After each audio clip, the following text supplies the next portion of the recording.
خوش آمدید۔ لاہور اسٹوڈیو میں ہمارے ساتھ تشریف رکھتے ہیں صوبائی وزیر قانون رانا ثناء اللہ صاحب۔ رانا ثناء اللہ صاحب کا خیر مقدم کرتے ہیں اسٹوڈیو میں۔ اسلام آباد اسٹوڈیو سے ہمارے ساتھ رابطے میں ہیں سلیم شہزاد، ایشیا ٹائم کے پاکستان میں بیورو چیف۔ سلیم السلام علیکم۔ وعلیکم السلام۔ اور ملتان سے وایا سیٹلائٹ ہمیں جوائن کر رہے ہیں وفاق المدارس کے سیکریٹری جنرل قاری حنیف جالندھری صاحب۔ قاری صاحب السلام علیکم۔ وعلیکم السلام ورحمۃ اللہ وبرکاتہ۔ رانا صاحب فرمائیے، کہا یہ جا رہا ہے کہ بنیادی انسانی حقوق کمیشن نے آپ کو آگاہ کیا تھا کہ اقلیتوں پر حملے ہونے والے ہیں، جن میں خاص طور پر نشاندہی کی تھی کہ قادیانیوں کے مراکز پر حملے ہوں گے۔ دوسری طرف رحمان ملک نے بھی کہا، وفاقی وزیر داخلہ نے، کہ انہوں نے بھی آپ کو آگاہ کیا تھا۔ اطلاعات ہونے کے باوجود آخر فیلئر کیوں ہوتا ہے؟ دیکھیں، اس میں پہلی بات سے متعلق تو یہ کہنا چاہوں گا کہ انٹیلیجنس رپورٹس جو ہیں وہ کنٹینیوسلی جو ہے وہ ہمیں موصول ہوتی رہتی ہیں، اور جس میں صرف یہ نہیں ہوتا کہ فلاں اقلیت پہ یا فلاں مقام کے اوپر جو ہے وہ کوئی حملہ کرنے کی پلاننگ ہو رہی ہے، وہ ایک جنرل قسم کی جو ہے وہ انفارمیشن ہوتی ہے کہ جی یہ ہو سکتا ہے، اس طرح سے ہو سکتا ہے، اتنے لوگ جو ہیں وہاں سے پتہ چلا ہے کہ وہ داخل ہوئے ہیں، اور یہ جو ٹیلی فونک کنورسیشن ہوتی ہے اس کی بنیاد کے اوپر یہ ہوتی ہیں۔ اور میں نے یہ بھی نہیں کہہ سکتا کہ یہ 100% جو ہے یہ غلط ہوتی ہیں، لیکن ان کو 100% کریکٹ تسلیم بھی نہیں کیا جا سکتا۔ یہ ایک قسم کا یعنی الرٹنس ہوتی ہے، اور اس قسم کی جو رپورٹس ہیں ان کے اوپر ہمیشہ جو ہے وہ اسپیسیفکلی آپ کہہ رہے ہیں ڈیپینڈیبل نہیں ہوتی اور ڈائریکشن لیس ہوتی ہے؟ نہیں، یعنی ڈیپینڈیبل اس طرح سے نہیں ہوتی جیسے اب لوگوں کا پرسیپشن ہے۔ لوگ یہ سمجھتے ہیں کہ جی آپ کو تو بتا دیا تھا کہ یہ حملہ جو ہے یہ ہونا ہے، تو آپ نے اس کا اس طرح سے انتظام کیوں نہیں کیا؟ وہ اس طرح سے یعنی فوکسڈ اور آئیڈینٹیفائی بات نہیں ہوتی۔ یعنی مثال کے طور پہ وہ کہہ دیتے ہیں کہ جی ہمیں وہاں پہ جو کوئی ٹیلی فون کنورسیشن ہم نے انٹرسیپٹ کی ہے، تو وہ ہمیں وہاں سے یہ اسیس ہوا ہے کہ وہ اب کسی شہر میں جو ہے وہ کسی جگہ پہ حملہ کریں گے۔ اب کس شہر میں کریں گے؟ لاہور میں کریں گے، ملتان میں کریں گے، راولپنڈی میں کریں گے۔ تو اس قسم کی یعنی جس طرح سے لوگوں کا امپریشن ہے کہ 2 + 2 4 ہی، اس طرح سے نہیں ہوتا۔ یہ کبھی 5 بھی ہو سکتا ہے، کبھی 3 بھی ہو سکتا ہے، اور کبھی 0 بھی ہو سکتا ہے۔ ڈائریکشن لیس ہوتی ہے۔ ڈائریکشن لیس سے مراد یہ ہے کہ یہ ایک اندازہ ہوتا ہے، یہ ایک یعنی جو ہے یعنی ایک قسم کا یعنی اسیسمنٹ ہوتی ہے، اور اسیسمنٹ جو ہے وہ آلویز 100% جو ہے وہ درست نہیں ہوتی۔ اب اور پھر دوسرا اس میں یہ ہے کہ یہ ایسا بھی نہیں ہوتا کہ جی انہوں نے 6 ماہ بعد یا 3 ماہ بعد آپ کو انہوں نے ڈائریکشن دے دی۔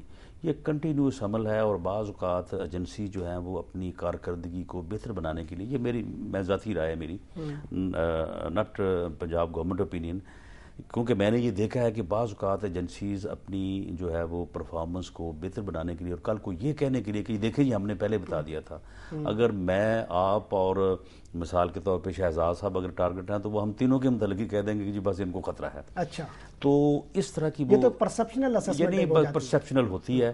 تو یہ تو کنٹینیوس ہماری اپنی ایجنسیز بھی اور جو سینٹر کی ایجنسیز ہیں وہ بھی یہ چیزیں جو ہیں وہ کہہ رہی تھیں، لیکن اب اس میں بات یہ ہے کہ اس مرتبہ یہ جو اٹیک ہوا ہے یہ قدرے پہلی جو اٹیک ہوتے رہے ان سے تھوڑا مختلف ہے۔ پہلے یہ ہوتا تھا کہ 1 یا 2 آدمی جیکٹ پہن کے آئے اور انہیں اندر گھسنے کی کوشش کی، اگر گھس گئے۔ حملے کی نوعیت پر ہم بات کرتے ہیں، میں ایک سوال لے کر آپ کے پاس آؤں گا۔ سلیم بتائیے، آپ کے پاس کیا اطلاعات ہیں؟ خبریں یہی تھی کہ قادیانی جو ہے وہ ٹارگٹ پہ ہیں، یہ سمجھ میں نہیں آ رہا 9/11 کے بعد سے آج تک قادیانیوں پر کوئی حملہ ایسا نہیں ہوا ہے جسے آپ 9/11 کے کھاتے میں ڈالیں یا وار آن ٹیرر کے کھاتے میں ڈالیں۔ جو واقعات ہوئے ہیں وہ ذاتی دشمنیوں کی بنیاد پر مقامی وجوہات سے منسلک لگتے ہیں، لیکن یہ واقعہ جو ہے وہ وار آن ٹیرر کے کھاتے میں جا رہا ہے، یہ کیا نیا کھاتا ہے؟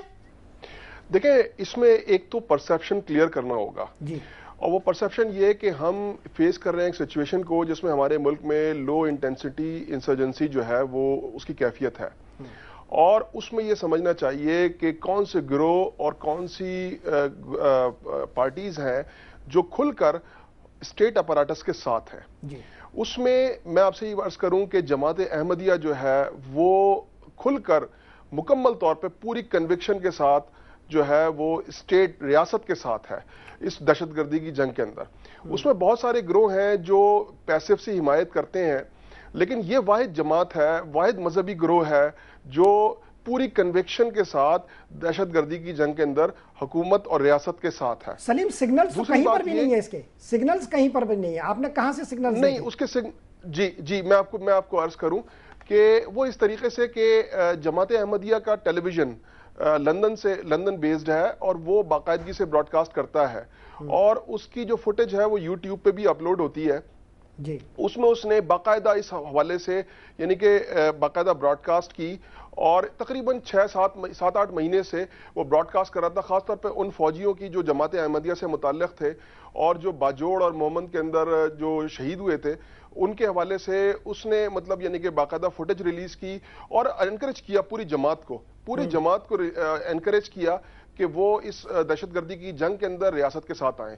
اس پوری صورتحال کے اندر جماعت احمدیہ میں سمجھتا ہوں کہ واحد یعنی کہ میں سمجھتا ہوں کہ قوم پرست مذہبی گروہ کے طور پہ سامنے آیا جس نے ریاست کا ساتھ دیا ہے. باقی مذہبی گروہ اپنی مصلحتوں کی وجہ سے ایک طرف رہے اور کھل کے سامنے نہیں آ سکے. بس اسی چیز کا خمیازہ جو تھا وہ جماعت احمدیہ کو بھگتنا پڑا. اور میں بتاؤں کہ جماعت احمدیہ کے جو بزرگ ہیں، اکابرین ہیں اور تمام لوگ اس چیز سے بخوبی واقف تھے کہ ان کے ساتھ ہونا ہے، حکومت کے ساتھ رابطے میں تھے. کئی لوگ اس سے پہلے اغوا ہو چکے تھے لاہور کے اندر اور دوسری جگہوں کے اوپر اغوا ہو چکے تھے، اغوا برائے تاوان کی وارداتوں میں، محض اس وجہ سے کہ وہ احمدی ہیں اور قادیانی ہیں، اس وجہ سے وہ اغوا ہوئے تھے. اور یہ کب کی بات آپ کر رہے ہیں؟ اس طرح کے واقعات رپورٹ تو نہیں ہوئے؟ جی بالکل رپورٹ ہوئے. ایک سال کے اندر کئی وارداتیں ہوئی ہیں جس کے اندر ان کو وزیرستان کئی لوگوں کو یعنی کہ ایک سربر خان تھے اسلام آباد کے، ان کو لے جاتے ہوئے اغوا کیا گیا. ان کو لے جاتے ہوئے چوکی کے اوپر پھر وہ پولیس کو اطلاع دی گئی تھی تو وہ پکڑے گئے وہ لوگ اور انہوں نے بتایا کہ انہوں نے اغوا اسی لیے کیا ہے کہ یہ قادیانی تھے اور جو ہے وہ ان سے تاوان کی رقم وصول کرنی تھی. سلیم آپ یہ کہہ رہے ہیں کہ قادیانی جو ہے وہ ایک ٹارگٹ ہے وار آن ٹیرر کے حوالے سے عسکریت پسندوں کا.